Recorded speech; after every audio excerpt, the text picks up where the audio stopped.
The Carter brothers disappeared on a Wednesday, August 17, 2004, the last day anyone saw Luke Carter, 27, and his younger brother Evan, 23. They'd left Tacoma before dawn in Luke's silver 1998 Jeep Cherokee, heading for a 2-day hike near Mount Rainier National Park. It was supposed to be a quick trip, just miles of switchback and silence before Luke's deployment overseas. He'd been a medic in the National Guard. This was his goodbye weekend. Their mother, Marianne Carter, remembered the last phone call clearly. They were arguing over which trail to take, she told reporters years later. Luke wanted to stick to the Wonderland Loop. Evan wanted the shortcut by the glacier overlook. Typical brothers, one careful, one curious. At 6:11 a.m., a gas station camera in Ashford captured them laughing over coffee cups on the Jeep's hood. At 7:02, the park entrance logged their plate. After that, nothing. When they didn't return Sunday night, Marianne called the ranger station. By Monday morning, the search had begun. Helicopters, ground crews, tracking dogs. Rangers located the Jeep at the Tahoma Creek Trailhead, door unlocked, keys on the dashboard, half-eaten energy bars in the console. It looked like they'd stepped out for just a minute. Footprints led roughly half a mile along the trail before veering toward a drainage ravine. Then they stopped. Rainier slopes are deceptive. Ground that looks solid one day can vanish the next under runoff and shale. Rangers suspected a fall or flash flood slide. The first week brought false hope. A hiker reported hearing voices near the glacier basin. A helicopter pilot saw what looked like a reflective strip in sunlight. Both leads dissolved into mist. By day 9, weather turned. Rain and sleet erased tracks. Fog rolled thick enough to ground aircraft. The mountain sealed itself again. The official search ended after 12 days. Unofficially, it never did. Marianne refused to leave the park. She rented a small cabin outside Longmire, turning it into a shrine of maps, coordinates, and ranger reports. She marked every possible descent path in red pencil, every rumor in blue. If the mountain swallowed them, she told anyone who'd listen, then it can give them back. Years passed. Seasons spun. Each spring thaw brought another search party, volunteers with drones, climbers with cameras, psychics with promises, nothing. The file grew thicker, the hope thinner. In 2014, a decade after the disappearance, technology gave her new ammunition. A company testing high-resolution satellite imaging for terrain mapping offered to scan sections of the park for geological shifts. Marianne emailed them, begging inclusion. "It's not geology I'm looking for," she wrote. "It's my son's." They agreed to share publicly available passes once a year. For nearly a decade, the images showed only forest and ice, shifting like breathing skin. Until 2023. That May, a volunteer analyst named Eric Voss, an engineer from Portland who followed missing hiker cases, noticed an irregular shadow on a 2023 satellite composite, a narrow reflective line in a drainage gulch northwest of Tahoma Creek. At first, he thought it was metal debris. When he overlaid coordinates from the 2004 search zone, the line matched exactly with the last known footprint marker. He emailed Marianne the image, gray pixels, forest canopy, and one unmistakable sliver of silver. She stared at it on her old laptop for hours before calling the sheriff's office. "It's them," she whispered. "It has to be them." Within a week, Pierce County Search and Rescue reopened the file. Rangers and drone operators gathered at dawn, hiking toward the coordinates. The area was remote, prone to washouts and avalanches. Getting there took 3 hours of climbing. At 2:15 p.m., drone footage confirmed the reflection source, a curved sheet of metal half buried under scree. Rangers rappelled down the slope, shovels scraping rock. What they uncovered first wasn't the Jeep, but something smaller, a titanium trekking pole, snapped clean. Then a canvas pack still zipped shut. Inside were 2 ration bars, a disposable camera, and a folded map waterproofed with tape. The ink had bled, but the path was visible. A dotted red line marked Glacier View. The deeper they dug, the more the mountain gave. Beneath layers of rock and clay, they found the front end of the Jeep Cherokee. Rusted, crushed, but unmistakable. The world went quiet over the radio. A ranger's voice finally broke through static. Vehicle confirmed. Human remains visible. Marianne was at home when the call came. The sheriff spoke gently, but she already knew. The mountain had finally answered. That night, news stations carried the headline, "Satellite images may have solved 19-year Mount Rainier mystery." But what investigators would find inside that Jeep, the artifacts, the camera film, the notes, would reveal a story far stranger and more human than anyone expected. Rain fell hard on the morning they reached the site. It wasn't a storm, just a steady, cold persistence that made every rock shine like glass. Detective Renee Carter, now leading the Rainier recovery, stood above the ravine watching her crew descend. The slope was slick, carved by years of meltwater, the ground shifting beneath every step. This was the kind of place that could take a life in seconds. It had taken 2, 19 years ago.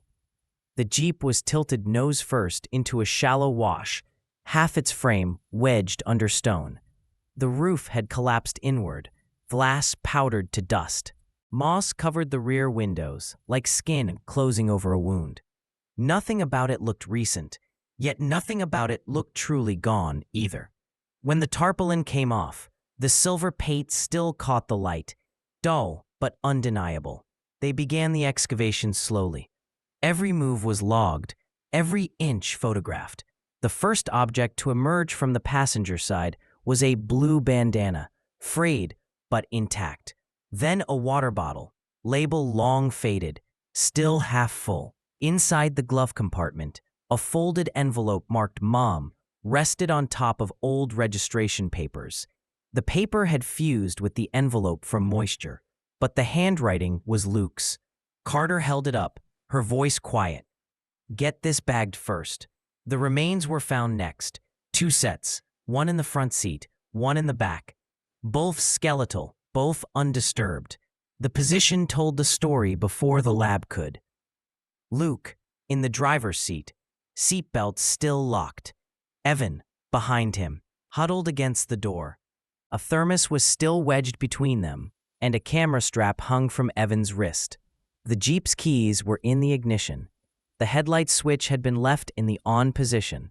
By noon, the drone above captured the full scope of the crash. A 30-foot drop off a collapsed embankment, likely hidden in fog. The impact would have been instant. But what puzzled Carter was the evidence of movement afterward. 2 sets of prints, just outside the passenger door, preserved under rockfall. They led 6 feet away, then disappeared. "They tried to climb," a ranger said. "Didn't get far." The disposable camera went to the lab first. Against all odds, the film developed. The images were faint, grainy, tinted blue from chemical decay. But they told a story more vivid than any report could.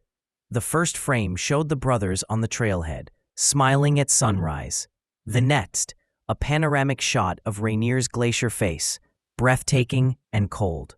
Then one of Evan standing on a ledge, Luke behind the lens, his shadow cutting across snow. The final frame stopped everyone cold. The Jeep's dashboard illuminated by flashlight, raindrops streaking the windshield. The timestamp, August 17th, 10:54 p.m. There had been no moon that night, only fog and the distant sound of thunder rolling through the canyons. The investigators agreed. They must have missed a turn after dark. Mistaken a washed-out road for the trailhead. Gravity did the rest. Carter visited Marianne that evening with the envelope. The house hadn't changed since the last time. Same photographs on the mantle, same maps tacked to the walls. Marianne's hands trembled as she opened the bag, careful not to tear the paper. Inside was a single page. The ink had blurred, but was still readable. Mom, we're camping lower than planned. Evan says the stars look fake up here. Don't worry if we lose signal. We'll see you Sunday morning. Love you, Luke. Marianne pressed the page to her chest. He always called me after trips, she whispered. This time, he wrote instead. News spread fast. The story aired nationwide, the headline looping across morning shows. Satellite images reveal final trail of missing Rainier brothers. Old footage surfaced from 2004. Marianne holding a missing poster. Luke's friends from the Guard organizing search parties. Seeing it now, knowing the end, felt like watching a storm rewind. Forensics continued through the week. Inside the Jeep, they found a notebook wedged under the passenger seat. The first pages were hiking notes, weather conditions, elevations, trail distances. But the final entry, written in pencil and dated the morning of the disappearance, read, "Changed route, Tahoma Creek. Sky looks wrong, feels heavier here." The handwriting slanted downward, as if rushed. Investigators reconstructed their route.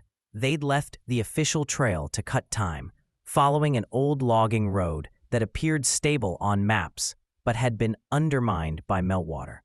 A section gave way, sending the Jeep over the edge. When it stopped, they were trapped inside a pocket of rock. One brother might have survived long enough to try the door. That explained the footprints. Carter reviewed the drone footage again, late one night. Frame by frame, in one shot, she noticed something glinting beside the Jeep's hood. Small, circular, metallic. She zoomed in, a wristwatch. The face had cracked, hands frozen at 10:55, exactly 1 minute after the timestamp on the camera's final photo. That discovery changed the narrative. The photo wasn't the end. It was the moment before impact. Luke had been driving, Evan documenting their route as they navigated fog. The flash likely disoriented them. The picture captured the instant before the earth fell away. Marianne agreed to speak once more for a local documentary team. Sitting by her window, she held the photograph of the brothers at the trailhead. They were explorers, she said softly. They followed roads that promised light. The mountain just didn't give it back until now. The documentary aired under the title Rainier's Long Silence. It ran for 27 minutes. Steady pacing, slow pans of the mountain at dawn. No narration during the discovery sequence. Just wind and drone footage. Viewers said it felt less like a tragedy and more like the mountain telling its side of the story. By fall, the Carter brothers were buried side by side in Mountain View Cemetery. The service was small. The flag from Luke's Guard unit folded on the casket, Evan's camera placed above it. Carter attended quietly in the back. When the chaplain read from Luke's letter, the air went still. "We'll see you Sunday morning." As people left, rain started again, thin, cold, the kind that hangs in the air before it falls. It soaked the grass and the polished wood. No one opened umbrellas. It felt right that way. Weeks later, Carter received a package in the mail with no return address. Inside was a USB drive. The note said only, "For you," something the satellites didn't show. She hesitated, then plugged it in. The file was a drone video stitched from multiple open-source passes. It showed the crash site before excavation, trees bending in wind, shadows crawling over rock. At the bottom corner, a single line of text. "There are always two trails, the one they took and the one that brings them home." She didn't know who made it. Maybe Eric Voss, the analyst who first spotted the reflection. Maybe another volunteer who'd watched the story unfold. She saved the file anyway. By the time snow covered the site that winter, the mountain looked unchanged again. Tourists hiked trails, unaware they were walking above a buried story finally unearthed. But those who knew said the air near Tahoma Creek felt different, lighter, quieter, like the mountain had exhaled. Carter returned one last time in late October. The ranger station was empty, the park closing for the season. She drove up to the overlook where the brothers had taken their last visible photo. The air was thin, metallic. She could see the glacier far off, glowing faintly under the cloud cover. She set 2 stones on the railing, one for each brother, and whispered, "Trail complete." Before leaving, she looked back at the slope. Sunlight broke through for a moment, reflecting off something deep below. Maybe water, maybe metal, maybe nothing at all. It flickered once, then vanished. That night, back at the cabin Marianne once rented, she wrote her own note on a torn map page and tucked it under the lamp. It read, "The mountain kept its promise."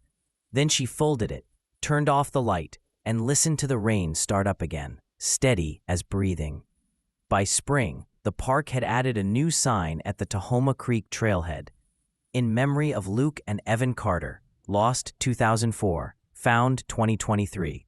Satellites showed the trail, but the mountain showed the truth. Hikers often pause there before starting their climb, tracing the letters with their fingers, taking photos against the mountain backdrop. Some say that on clear days, if you look toward the ridge at just the right angle, sunlight flashes twice, once for each brother. And for the first time in nearly 20 years, Mount Rainier felt like it was done keeping secrets. Spring thaw came late that year. Snowmelt carved new paths down Rainier's slopes, redrawing the same valleys that had hidden the Carver brothers for nearly 2 decades. By May, the forest floor shimmered with water. Moss brightened, stones gleamed, and the air carried that raw scent of beginnings. For everyone who'd searched the mountain, this season felt different, quieter, resolved. Detective Carter drove back to the park alone one afternoon, windows down, the same old Jeep Trail barely holding together under her tires. She had promised Marianne one thing before the funeral. She would bring the brothers' story full circle. "Don't let it end in a headline," Marianne had said. "Let it end in peace." The trailhead sign was new, the lettering clean and reflective, in memory of Luke and Evan Carter. She parked, cut the engine, and just listened. Birdsong, wind, the same elements that had witnessed their last day alive. She imagined them here, Luke setting up the tripod, Evan laughing, the sound of the shutter right before night swallowed everything. At the ranger office, a small crowd waited. Rangers, a few volunteers, and Eric Voss, the engineer who'd spotted the reflection from his laptop months earlier. They had gathered to view the final mapping composite from the satellite passes, an image of the entire Tahoma drainage stitched from thousands of frames. In the photo, the crash site appeared as a faint silver dot in an ocean of green. Someone said softly, "So small for something that held so much." Carter nodded. That's what closure looks like on a map. After the discovery went public, more families of missing hikers contacted the department, hoping new imagery might help their cases. Eric had turned his volunteer effort into a database, overlaying satellite imagery with old ranger logs.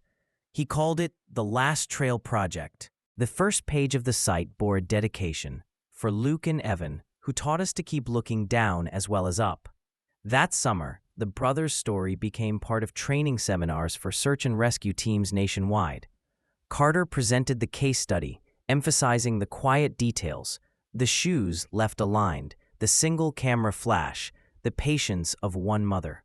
Technology didn't solve this case, she told new recruits. Time did. The mountain waited until we had eyes sharp enough to see what was always there. Visitors began leaving tokens at the overlook. 2 smooth stones stacked side by side, small photos of siblings, folded notes. Rangers stopped removing them. It became known as Brothers Point. On clear days, the glacier beyond shimmered like glass, and those who came at sunrise swore they could see 2 faint tracks descending the snowfield before disappearing into cloud. In Tacoma, a local museum curated a small exhibit titled "The Mountain Remembers." It displayed the brothers' recovered items, the letter to their mother, the cracked wristwatch, Evan's camera, and that final photo developed from the disposable roll. The curator placed the image under soft light so that the streaks of rain on the windshield looked like motion. Beneath it, the caption read, August 17, 2004, the moment before the fall. People lined quietly, as if visiting an altar.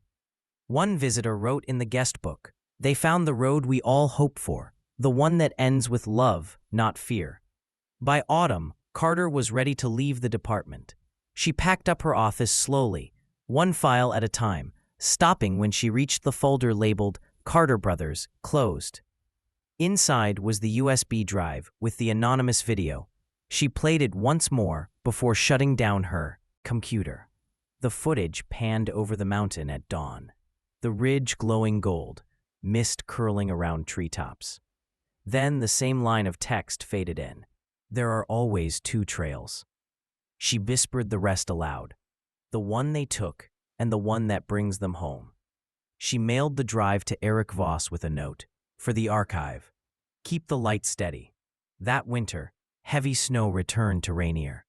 The park closed early. Winds howled across the ridges. But even buried under feet of ice, the new memorial sign stayed visible, a small glint of silver in white endlessness. Rangers said it looked like a compass needle frozen mid-spin. Years passed. Tourists still paused there, reading the plaque, leaving flowers. Teachers brought students to learn about geography and perseverance. One class wrote letters addressed to the brothers, sealing them in a weatherproof capsule under the sign. The first line of the inscription read, "We didn't know you, but we heard your mountains speak." Carter visited rarely now. When she did, she always came alone, parking at dusk. She'd walk to the overlook, watch fog climb the valleys, and say nothing. Silence had become her conversation with the mountain. In the summer of 2028, Eric Voss completed a high-resolution 3D model of the entire Rainier Basin. When rendered, the crash site appeared illuminated by a stray reflection, an accidental artifact of lens and light. But Eric left it in. Maybe the mountain wanted them visible, he said. He sent Carter the link with one message. Their trail's permanent now. She watched it late one night on her laptop, the virtual mountain turning slowly under her cursor, the reflective speck catching light every rotation. She smiled. Still shining, she whispered. 5 years after the discovery, Marianne's cabin outside Longmire reopened as a ranger outpost. Inside, volunteers found her old maps pinned on the walls, red and blue lines intersecting like veins. Carter requested they leave them untouched. "This is history too," she said. The rangers agreed. They mounted a small plaque near the doorway. The Carter Search Center, for every family still waiting. That autumn, a group of new hikers starting from Brothers Point noticed something glimmering on the trail just after sunrise. It was a rusted keychain, half buried in soil, stamped with faded letters, EC. They left it on a nearby rock, unsure if it had meaning. But by evening, someone had placed a second stone beside it. The next day, both were gone. Rangers said runoff probably carried them down the ravine. Others liked to think the mountain had taken them back. Carter never confirmed which version she believed. She only said, "The mountain keeps what it needs." On the 20th anniversary of their disappearance, hundreds gathered at Brothers Point. The ceremony was simple. Eric read a passage from Luke's letter. "Don't worry if we lose signal." The crowd laughed softly through tears. When he finished, Carter stepped forward with a lantern. She lit it, set it on the railing, and watched the flame rise against the wind. "Trail complete," she said. The crowd echoed her words quietly, like a prayer. Night settled over Rainier. The lantern flame flickered once, twice, then steadied. From the ridge below, fog rolled upward, curling through trees like breath.